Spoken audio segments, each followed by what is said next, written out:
Hi viewers, welcome to our channel.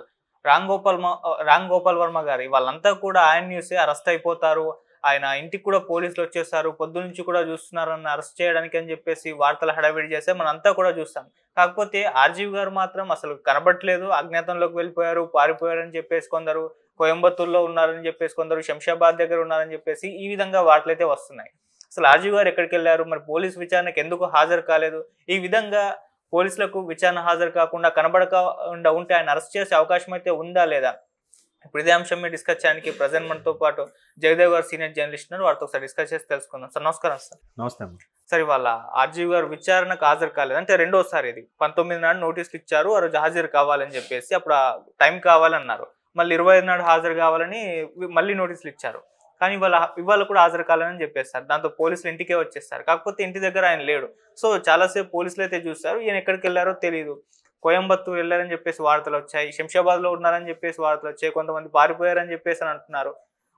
ఈయన arrest చేసే అవకాశం అయితే ఉంది కానీ ఆయన మాత్రం లేరు అని అంటున్నారు. మరి ఎందుకు ఆర్జీవి గారు ఎటు వెళ్ళారు, మీరేం చెప్తారు సార్? ఆర్జీవి గారి పేరు ఇప్పటికే చాలా వినిపిస్తుంది, మీరు ఇంకా దొరకలేదు అంటున్నారు. కొన్ని ఛానల్స్ లో అయితే ఆర్జీవి అరెస్ట్ అని కూడా వేస్తున్నాయి. అవును, మేబీ థంబ్నైల్స్ లో ఉండే డిఫెక్ట్ ఏముంది అంటే, ఆయన చాలా మేధావి, అన్ని లాజిక్లు మ్యాజిక్లు తెలిసిన వ్యక్తి. బట్ అంటే జస్ట్ విచారణకు వెళ్ళొచ్చేస్తే అయిపోయేది కదా. ఎందుకు అలా చేశారు, ఎవరు ప్రోద్బలంతో చేశారు, ఏంటి, వాట్ ఈజ్ వాట్. సో ఇప్పుడు కనబడకుండా వెళ్ళినప్పుడు దాని యొక్క తీవ్రత పెరుగుతుంది. ఇప్పుడు వితిన్ ద ప్రెజెన్స్లో ఉన్నారనుకోండి, ఓకే సరే అని మళ్ళీ పిలుస్తాం, మళ్ళీ రావాలి, లేకపోతే రేపు రావాలి అని ఉంటుంది.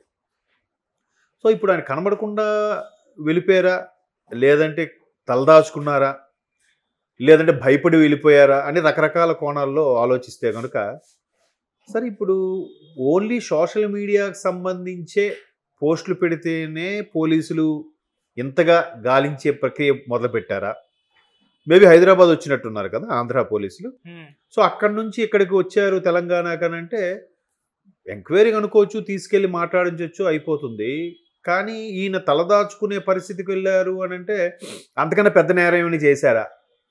వాళ్ళ ఎంక్వైరీలో ఈ సోషల్ మీడియా అంశాలే కాకుండా ఇంకా ఏమైనా జరిగాయా అనే ఆలోచన కూడా రేకెత్తుంది, ఆ అనుమానం అయితే వస్తుంది. సో సరే, ఇప్పుడు వరకు వాళ్ళు చేసిన ఎంక్వైరీలో చాలా వరకు బయటకు వచ్చిన ఇన్ఫర్మేషన్ ఏంటంటే, ఏదైతే వ్యూహము 2 లాంటి కొన్ని సినిమాలు దర్శకత్వం వహించారో అవి కాకుండా వాటికి సినిమాకి రెమ్యునరేషన్ పరంగా ముట్టినవి కొన్ని ఉన్నాయి. అలా కాకుండా కేవలం సోషల్ మీడియా వేదికగా ఆయన చేసిన హల్చల్లు, ఆయన చేసిన భారీగా ట్రోల్స్ ఏవైతే ఉన్నాయో దానికి సంబంధించి సుమారుగా 1.5 కోటి వరకు వాళ్ళ ఖాతాల నుంచి వీళ్ళ ఖాతాలోకి వచ్చాయి అనేది కూడా ఇప్పుడు అక్కడక్కడ వినిపిస్తోంది. అంటే పేటిఎం బ్యాచ్ అని పేరు పెట్టే ఏదైతే నడుస్తుందో ఆ పేటిఎం బ్యాచ్లో వర్మ గారు కూడా ఒక బాధ్యుడైనా, ఈయన కూడా వాళ్ళకి దొరికిపోయారు. ఇప్పుడు చూసారా, చిట్ ఫండ్ కంపెనీ ఎలా ఉంటుందంటే అందరి దగ్గర చిట్స్ తీసుకొని ఒక్కొక్కసారి జెండా ఎత్తేస్తుంది. మొన్న ఆయన ఆయన పేరు వేణు ఏదో, ఒక సామాన్యుడు పరిటాల సునీత గారి దగ్గరికి వెళ్ళి అక్కడికి వెళ్ళి తొడగొట్టి రారాని అందు తేలుస్తా అంటే ఈయన స్థాయి ఏంటి, పరిటాల గారి స్థాయి ఏంటి?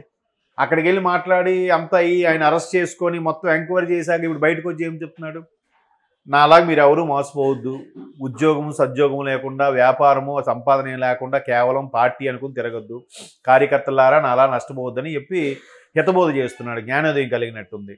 అంటే ఎవరి స్థాయి వాళ్ళు మాట్లాడాలి కదా. బోరుగడ్డ గారు కూడా అలాగే మాట్లాడారు. సో ఇప్పుడు ఈయన మంచి రేంజ్ ఉన్న డైరెక్టరు, టాప్ 10 డైరెక్టర్స్లో ఒకరుగా ఉంటారు ఎప్పుడు ఇండియాలో. అంటే ఇప్పుడు కాదులేండి, ఒకప్పుడు చూసుకుంటే. సో అటువంటి ఎంతోమంది ఫాలోవర్స్ని పెంచుకున్న ఆర్జీవి గారు ఇట్లా ఒక వ్యక్తికి ఫేవర్గా ఉండడం, ఒక వ్యక్తి ఆరాధన గురించి నేను ఎప్పుడు చూడలే. ఆయన నాకు అమ్మాయిలంటే ఇష్టం, ఆడదంటే ఇష్టం అని చెప్పిన చాలా సందర్భాలు ఉన్నాయి. కానీ ఒక మగవాడుగా జగన్మోహన్ రెడ్డి గారిని ఇష్టపడ్డము, లేదంటే పార్టీని ఇష్టపడ్డము, వాళ్ళకి ఫేవర్గా ఈ విధంగా సోషల్ మీడియా వేదికగా కొన్ని విసురులు చమక్కులు అవన్నీ కామెంట్ చేయడం అనేది ఆశ్చర్యంగా అనిపించింది. ఏమోలే, ఆయన ఇందులో కూడా వెటకారం వెతుక్కొని ఎంజాయ్ చేస్తున్నాడేమో అనుకుంటాం. నేనైతే అలాగే అనుకుంటాను. ఎందుకంటే ఒక కామెంట్ చేస్తే దాని మీద వెంటనే సోషల్ మీడియాలో కానీ ఛానల్స్లో కానీ చర్చ, ఆర్జీవి ఎక్స్లో ఇలా పోస్ట్ పెట్టారు, లేదా ఆర్జీవి ఇలా కామెంట్ చేశారు, అసలు ఆయన ఏ సందర్భంలో ఇలా కామెంట్ చేశారు, ఎవరినైనా ముక్కుసూటిగా ఓపెన్గా కడిగి పారేసే ఆర్జీవి గారు ఎందుకు ఇలాగ అన్నారో మనం చర్చలు పెట్టుకుంటాం. అలా పెట్టుకున్నప్పుడు నేనేమనుకుంటానంటే అలా పెడుతున్నాం అంటే ఆయన అక్కడ నుంచి చూసి చూడరా ఒక స్టేట్మెంట్, ఒక బిస్కెట్ వేస్తే ఎన్ని కుక్కలు వచ్చే చూడు ఆ బిస్కెట్ కోసం అన్నట్టుగా ఆయన ఎంజాయ్ చేస్తాడేమో అని నా ఫీలింగ్. నాకు అలాగ వచ్చినప్పుడు చాలా చిరాకు వస్తుంది, చాలా కోపం అనిపిస్తుంది. బట్ ఛానల్స్ కూడా అలాగే ఉన్నాయనుకోండి. సో ఇప్పుడు అలాగ అనుకుని ఆయన చెలరైపోయి చాలా చేశాడు. ఇప్పుడు ఎంక్వైరీకి పత్రం అందించారుగా. ఎస్ఐ స్థాయి వ్యక్తి ఎవరు వెళ్ళి తీసుకున్నారు, వస్తా అని చెప్పారు, కొంత టైం కావాలన్నారు, మేబీ ఇచ్చినట్టున్నారు. సర్లే అని చెప్పి మళ్ళీ వచ్చారు. ఇవాళ వచ్చేసరికి లేరు. ఎందుకు? అబ్స్కాండ్ అయితే తీవ్రత పెరుగుతుంది కదా. ఇప్పుడు అక్కడే ఉన్నారనుకోండి, నువ్వు తప్పు చేయలేదు కాబట్టి ధైర్యంగా ఉన్నావు అనుకుంటా. పారిపోయిన అర్థం ఏంటి? నువ్వు తప్పు చేసినట్టే. ఇంకేదో ఉన్నాయి, ఇది ఒకటే కాదు, ఇంకా లొసుకులు ఏవో ఉన్నాయి, ఇంకేవో ఇష్యూస్ బయటపడ్డాయి, ఇంకా ఏవేవో వాళ్ళ ఎంక్వైరీలో కొన్ని రకాల విషయాలు బయటకు వచ్చాయి. అవన్నీ సమాధానం చెప్పలేక, సమాధాన పరచలేక వెళ్ళిపోయారా అనేది వస్తుంది. అలాగానైతే నిజంగా నేను చాలా ఆశ్చర్యపోతున్నాను. ఎందుకంటే దేన్నైనా ఫేస్ చేసే ఆర్జీవి ఇది ముంబైలో డాన్స్ని, లేదంటే హైదరాబాద్లో పైల్వాల్ని, లేదంటే ఇండస్ట్రీలో బడా నేతల్ని, వీళ్ళందరినీ ధైర్యంగా చెప్పెట్టి ఎవరిని లెక్క చేయకుండా ఉండే ఆర్జీవి కేవలం ఆంధ్ర పోలీసులకి భయపడి తలదాచుకున్నారా అంటే హాస్యాస్పదంగా లేదు. అంటే ఇంకేదో ఉంది. కేవలం సోషల్ మీడియా కోసం వల్ల, తప్పుడు రాతల వల్లే ఈయన ఎంక్వైరీకి పిలుస్తున్నారు, అందుకోసమే ఈయన తప్పించి తిరుగుతున్నాడంటే ఇప్పుడు ఆయన ఎవరు భార్గవ్ కూడా అలాగే ఉన్నారట, అబ్స్కాండ్లో ఉన్నారంటే ఎవరు సజ్జల భార్గవ్ గారు. సో వీళ్ళందరితో కూడా రాయిపించింది, చెప్పి చేయించింది, వెనక నడిపించింది ఆయనే అని ఒక టాక్ ఉంది. మేబీ అందుకు ఆయన తలదాచుకున్నారన్నట్టు కూడా వార్తలు వస్తున్నాయి. మరి ఈయన కూడా వీళ్ళందరికి కూడా చెప్పింది, అందుకు నడిపించింది ఈయనేనా? ఈయనకి నిజంగా పేటీఎం బ్యాచ్లు ఈయన ఉన్నారా? కాకపోతే పేటీఎం బ్యాచ్కి 150 వస్తే ఈయనకి 1 కోటి, 2 కోట్లు, 5 కోట్లు అలా వచ్చాయా? అకౌంట్ లావాదేవీలు తెలిసిపోతాయి కదా. ఒకవేళ ఆయన హ్యాండిల్ చేయకపోయినా ఆయన పిఏనో, ఆయన మేనేజరో, ఆయన ఆడిటరో ఎవరో ఒకరు ఉంటారుగా. సో ఇవన్నీ బయటకు వచ్చి అరే ఆర్జీవి లాంటి వాడు ఇలాగేంటి అరెస్ట్ అయ్యారని షేమ్గా ఫీల్ అవుతారా? జనరల్గా ఆయన షేమ్గా అయితే ఫీల్ అవ్వడు. ఆయనకి నిజంగా ఏ ఫీలింగ్స్ ఉండవని నా అభిప్రాయం. అంటే అట్లా బయటకు ఉంటాడు కదా, ఇవన్నీ ట్రాష్ అన్నట్టుగా. ఆ మధ్యకాలంలో రాము ఇజం అని ఒక ఎపిసోడ్స్ కొన్ని రిలీజ్ అయ్యాయి ఒక డిజిటల్ ఛానల్లో.